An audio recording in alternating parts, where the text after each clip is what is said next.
네, 안녕하세요. JB입니다. 어제 시황에 대해 말씀드리기 전에 멤버십 회원분들께 좀 드릴 말씀이 하나 있어서 드리고 시작하도록 하겠습니다. 빠르게 결론부터 말씀드리고 시작을 할게요. 제가 이제 멤버십 회원분들한테는 그날그날 실시간으로 시황 분석과 함께 제가 혹시 매수한 종목이 있다면 매수를 했다고 꼭 글을 같이 써서 커뮤니티 게시판에 올리잖아요. 여러분, 만약 제가 아무런 언급이 없잖아요. 그럼 그냥 그날은 아무것도 매수를 안 하겠다는 겁니다. 제가 이 말씀을 왜 드리냐면요. 제가 매일같이 매수를 진행하는 건 아니잖아요. 근데 제가 어떤 종목도 매수한다는 말이 없는 채로 그날의 시황만 분석해서 글을 올리면 이런 댓글을 다는 분들이 많이 계세요. JB님, 지금 은행주 들어가도 될까요? 아니면 뭐 채권, 뭐 TMF 들어가도 될까요? SOXL 들어가도 될까요? 이런 질문들이 상당히 많이 달립니다. 자, 근데 여러분, 이게 이렇게 물어보시면 제가 좀 난감해요. 그리고 사실 이렇게 물어보실 필요도 없는 게요. 왜냐면 전 이미 제 의사를 그 당일에 올린 글에서 밝힌 거예요. 적어도 그날 그 당일에 저는 아무것도 들어가진 않는다고. 이미 올린 커뮤니티 글에서 뭘 산다는 말이 전혀 없었잖아요. 여러분들도 아시다시피 제가 미래에 대해 확신이 있는 자산이라고 해도 아무 때나 덜컥 몰빵해서 들어가는 사람이 아니잖아요. 아무리 좋은 것도 비싼 가격에 사면 의미가 없다고 생각하기 때문에 늘 최적의 타이밍에 들어가기 위해 고민을 상당히 많이 합니다. 근데 제가 생각하기로는 그 최적의 타이밍이라는 것이 그날은 아니었던 거예요. 물론 제가 그동안은 어쩌다 보니 운 좋게 타이밍을 거의 100%에 가깝게 잘 맞춘 부분이 있지만 사실 언제라도 제 예상이 틀릴 수 있습니다. 저는 그날 그냥 좀 더 관망하는 게 맞겠다고 판단을 해서 아무것도 안 샀는데 그 다음날 갑자기 그 종목이 확 튀어오를 수도 있습니다. 그리고 저는 이날 파는 게 맞겠다고 생각을 해서 익절한다고 말씀을 드렸는데 그 다음날 더 오를 수도 있어요. 이렇게 되면 미리 판 게 좀 억울한 상황이 돼버릴 수 있죠. 그러니까 여러분, 제가 영상에서 말하는 부분이나 멤버십 분들에게 커뮤니티 게시판에 올리는 그날그날의 매수 의견에 대한 글은요, 어디까지나 참고만 해주시면 됩니다. 그것도 이제 방향성만 참고를 해주시면 좋을 것 같아요. 아, 지금 상황의 JB는 이런 섹터를 좀 긍정적으로 보는구나. 아, JB는 지금쯤 타이밍에 익절하는 게 맞다고 보는 중이구나. 뭐 이런 식으로 그냥 그 큰 줄기만 보시면 좋을 것 같습니다. 제가 뭔가를 매수하게 된다면 꼭 커뮤니티 게시판에 바로 글을 남겨드릴 테니까요. 이 부분은 그렇게 알아주시면 좋을 것 같습니다. 그럼 이제 어제 시황에 대해 말씀을 드리면서 은행주가 지금 엄청 하락하고 있는 부분에 대한 이야기까지 해드릴 테니까요. 끝까지 잘 들어주시면 좋을 것 같습니다. 일단 어제 나온 경제지표로는 ADP에서 발표한 고용보고서가 있었습니다. 이틀 뒤 정부에서 공식적으로 발표하는 고용보고서 이전에 약간 맛보기 버전이라고 보시면 되는데요. 근데 이 수치가 너무 높게 나왔습니다. 무려 29만 6천 건이 나왔는데요. 전월 14만 5천 명 대비로도 크게 올랐고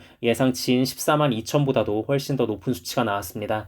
이 소식과 함께 골드만삭스는 금요일에 발표될 고용보고서의 신규 고용 추정치를 25만 개로 상향 조정했고요. 참고로 말씀드리자면 연준이 목표로 하고 있는 2%대 인플레로 진입하기 위해서 적절한 신규 고용 수준이 10만에서 15만 개로 보고 있거든요. 그러니까 아직 한참 남았다고 봐야 하는 거죠. 세부적으로 살펴보니까 서비스 부분에서 엄청나게 증가를 했습니다. 3월에는 7만 5천 건 증가에 그쳤던 것이 4월에는 22만 9천 건이 증가했는데요. 서비스 항목별로 살펴보자면 역시 여가와 여행이 가장 많았습니다. 기존 9만 8천 건에서 15만 4천 건으로 증가를 했습니다. 이건 아무래도 날씨가 따뜻해지면서 사람들의 야외 활동이 많아지는 계절적 특성이 반영된 것 같습니다. 하지만 다행인 건 임금 상승률이 전월 대비 둔화했고요. 그리고 이직률이 줄었습니다. 이 부분은 졸츠 구인 이직 보고서와 결을 같이 하는 부분이죠. 이건 말고도 다른 경제 지표들도 몇 개 발표된 게 있는데 사실 FOMC에 이미 사람들의 관심이 다 쏠려 있었기 때문에 시장에 별다른 영향은 주지 못했습니다. 자, 그리고 이제 한국 시각 새벽 3시에 FOMC 성명서가 발표가 됐는데요. 일단 모두가 예상한 대로 기준금리는 25bp 인상을 했고요. 성명서 발표 때만 하더라도 금리 인상을 중단한다는 뉘앙스에 좀 더 가깝다고 시장은 생각했습니다. 특히 성명서의 문구 중에 추가 긴축이 아마도 적절할 수 있다라는 게 지난번엔 있었는데 이번엔 이 문구가 사라졌거든요.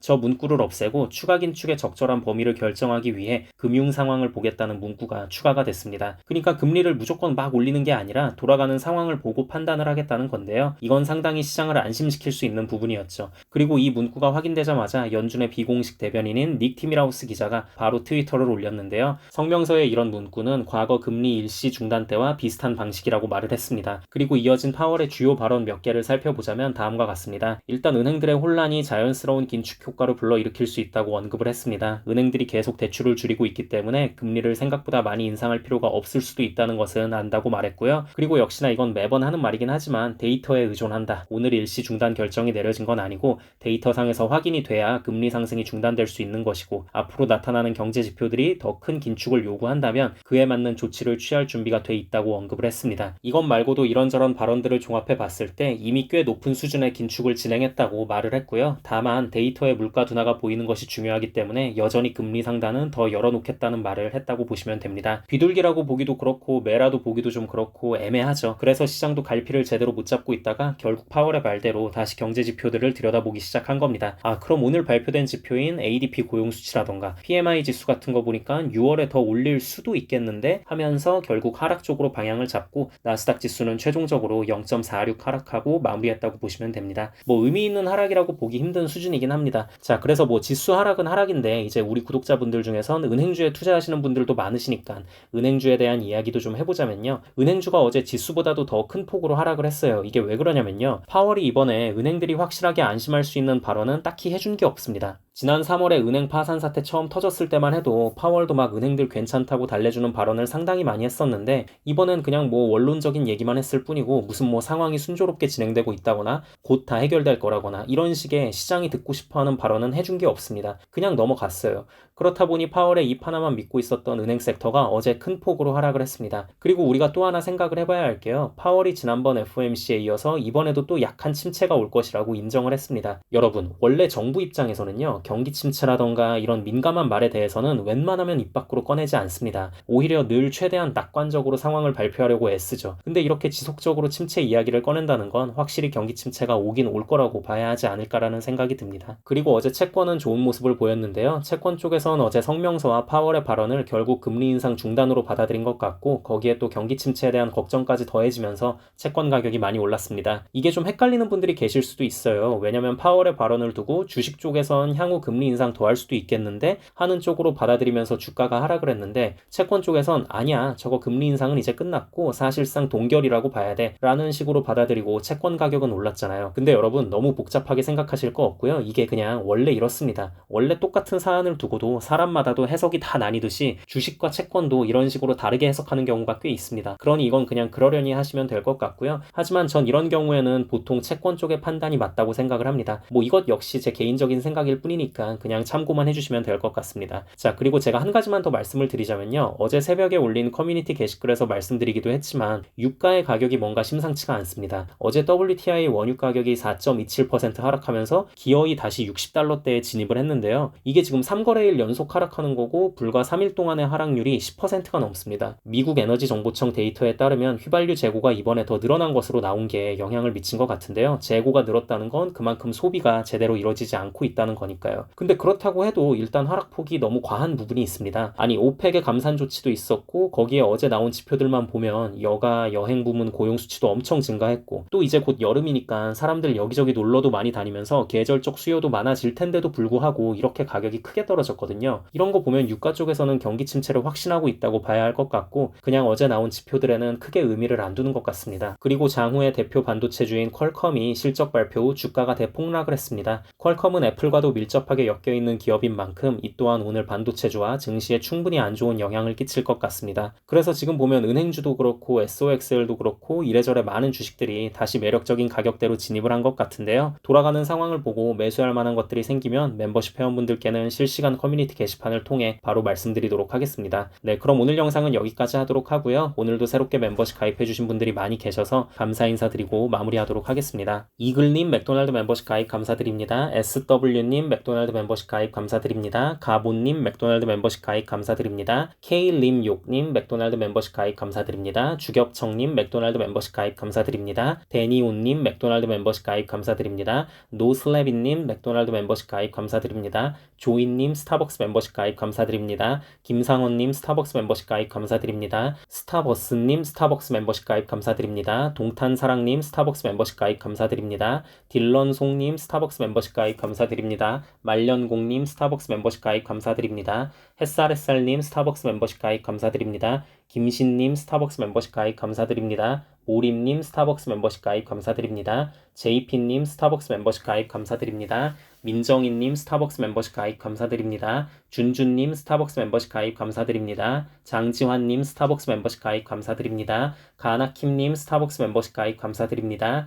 해피님 스타벅스 멤버십 가입 감사드립니다. 임시은님 스타벅스 멤버십 가입 감사드립니다. 재명님 스타벅스 멤버십 가입 감사드립니다. KK희님 스타벅스 멤버십 가입 감사드립니다. 진로님 코카콜라 멤버십 가입 감사드립니다. 리리님 스타벅스 멤버십 가입 감사드립니다. JR팡님 스타벅스 스타벅스 멤버십 가입 감사드립니다. 이두원님 스타벅스 멤버십 가입 감사드립니다. 오스카님 스타벅스 멤버십 가입 감사드립니다. 최원우님 스타벅스 멤버십 가입 감사드립니다. 오토와드님 스타벅스 멤버십 가입 감사드립니다. 박일숙님 스타벅스 멤버십 가입 감사드립니다. 최트레이너님 스타벅스 멤버십으로 업그레이드 감사드립니다. 문정TV님 스타벅스 멤버십 가입 감사드립니다. 조원배님 스타벅스 멤버십 가입 감사드립니다. 서현우님 스타벅스 멤버십 가입 감사드립니다. 차울킴님 스타벅스 멤버십으로 업그레이드 감사드립니다. 고라니님 스타벅스 멤버십 가입 감사드립니다. 최착착필름님 스타벅스 멤버십 가입 감사드립니다. 소스훈님 스타벅스 멤버십 가입 감사드립니다. 박정원님 스타벅스 멤버십 가입 감사드립니다. 이진우님 코카콜라 멤버십 가입 감사드립니다. SDS6119님 코카콜라 멤버십 가입 감사드립니다. 김월담 반장님 스타벅스 멤버십 가입 감사드립니다. 이덕현님 스타벅스 멤버십 가입 감사드립니다. 콰이어트님 코카콜라 멤버십 가입 감사드립니다. 둔님 스타벅스 멤버십 가입 감사드립니다. APOSE님 스타벅스 멤버십 가입 감사드립니다. 렌리님 스타벅스 멤버십 가입 감사드립니다. 명란젓 코나님 스타벅스 멤버십으로 업그레이드 감사드립니다. 이소연님 스타벅스 멤버십 가입 감사드립니다. 윤상일님 스타벅스 멤버십 가입 감사드립니다. 쿠쿠루삥뽕님 스타벅스 멤버십 가입 감사드립니다. 트렌드브레이크님 스타벅스 멤버십 가입 감사드립니다. 정진웅님 스타벅스 멤버십 가입 감사드립니다. 윤남원님 스타벅스 멤버십 가입 감사드립니다. 키일라르고7님 스타벅스 멤버십 가입 감사드립니다. 담지공장님 스타벅스 멤버십 가입 감사드립니다. 월드클래스님 스타벅스 멤버십 가입 감사드립니다. 은지린님 스타벅스 멤버십 가입 감사드립니다. 매그니피센트 리치스님 스타벅스 멤버십 가입 감사드립니다. 모모야님 스타벅스 멤버십 가입 감사드립니다. 김섬님 스타벅스 멤버십 가입 감사드립니다. 하재두님 스타벅스 멤버십 가입 감사드립니다. 유동림님 스타벅스 멤버십 가입 감사드립니다. 이현숙님 스타벅스 멤버십 가입 감사드립니다. 성래와 복음 수어 통역상님 스타벅스 멤버십으로 업그레이드 감사드립니다. SUWW1님 스타벅스 멤버십 가입 감사드립니다. 헨리 린님 스타벅스 멤버십 가입 감사드립니다. 빵빵한 계란빵님 스타벅스 멤버십 가입 감사드립니다. 멤버십 가입을 해주신 모든 분들께 깊은 감사드립니다. 멤버십 가입을 하시면 제가 조회수에 신경 쓰지 않고 좀 더 편하게 이런저런 시장 상황에 대해 말하는 영상들을 보실 수 있고요. 스타벅스 멤버십 이상부터는 제가 커뮤니티 게시판에 그때그때 중요한 사안들이 있을 때 실시간으로 올리는 글들을 보실 수 있으니 많은 관심 부탁드립니다. 그리고 마지막으로 귀한 시간 내어 제 영상을 봐주시고 응원의 댓글까지 남겨주시는 모든 구독자분들께도 깊은 감사드립니다. 앞으로도 단 한 명의 낙오자 없이 모든 구독자분들의 장기 투자 성공을 위한 멘탈 케어 영상 제작에 온 힘을 다하겠습니다. 감사합니다.